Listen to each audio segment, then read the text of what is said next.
Welcome to a special edition of The Best Thing I Heard This Week. Of course, we're filling in for Kristine Leahy. Dan will join me in a second. My name's Jay Onrait. Mike Pereira stopped by to talk about the controversial ending to the Patriots-Broncos game. It's one of those that, you know, I would look at when I was heading the program and I would go, ugh. It is technically, but it's really iffy. And to me, if it's iffy, I wouldn't want it called in the first quarter, and I wouldn't want it called in the fourth quarter. So you're anti-iffy? I'm anti-iffy. I'm anti-iffy the whole game. I understand what everybody says about, you know, you should officiate it differently at the end of the game because you don't, and that's right, you don't want to be a part of the outcome. But I promise you, I can tell you this, that I never in one time in my life, in my 12 years in the officiating department, in my 8 years as head of the department, never once did I say in front of the officials, when you get to the last 2 minutes, make it big. And last night on that play, when I saw it again in slow motion, was there a grab of the jersey? You know, I'd look at him and go, that's exactly what it was. I'd look at those in the office and I'd go, ew. I could defend it, but to me, it's not big enough to call, period. Also this week, Colin read his version of Kobe's letter to basketball. From the moment I started rolling my dad's tube socks and shooting imaginary game-winning shots in the Great Western Forum, I knew one thing was real.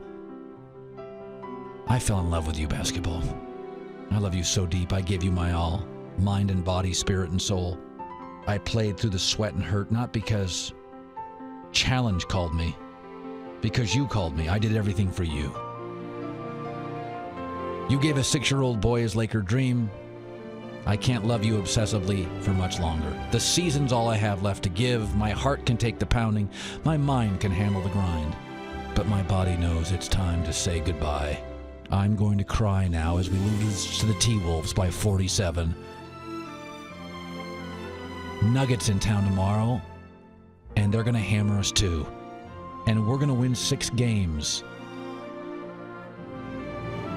And I have to go now. I'm Kobe Bryant. I'll love you always. I made up those last few lines. Should be noted. Colin played bowl or bullshit. I love college football, but there's so many bowls. I don't even, there's 40 now.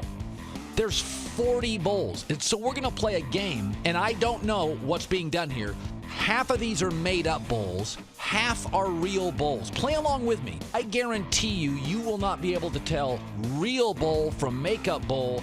That's the problem with bowl games. We simply have too many. It's a touchdown! Bowl or bowl? Here we go. They're pretty ridiculous. The famous Idaho Potato Bowl. That's a real game. The Idaho Potato Bowl is a real game.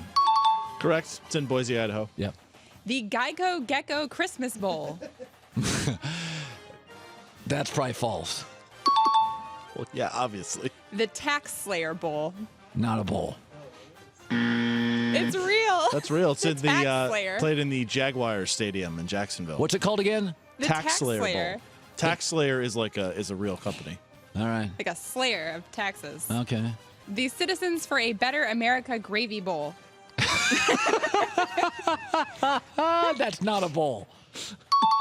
And finally, The Popeyes Bahamas Bowl. okay, I'm not even looking at you guys. Popeyes is chicken. The Popeyes, I would say no.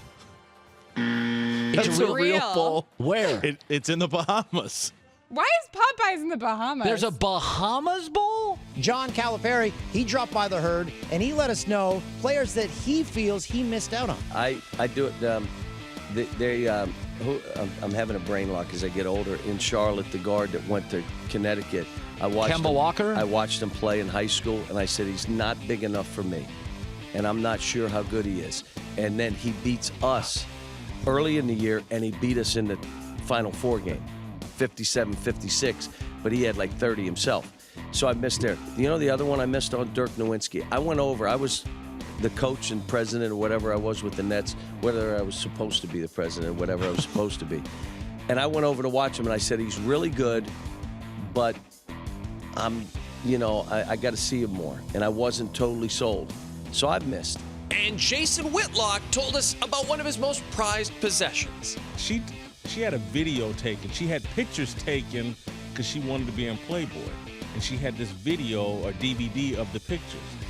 And I stole them, and I hid them from her. And when I kicked her out, she complained, "Where's my DVD?" And I pretended I didn't know. We couldn't find it. And I had lost it forever until I'm unpacking. I hid them in the Bible that my grandmother gave me. They're incredible pictures. They're incredible. I love that. So you put them in a Bible. Because it's one of the greatest blessings I've ever been blessed with. This has been the best thing I heard this week. You can catch Colin's show, The Herd, noon Eastern, weekdays.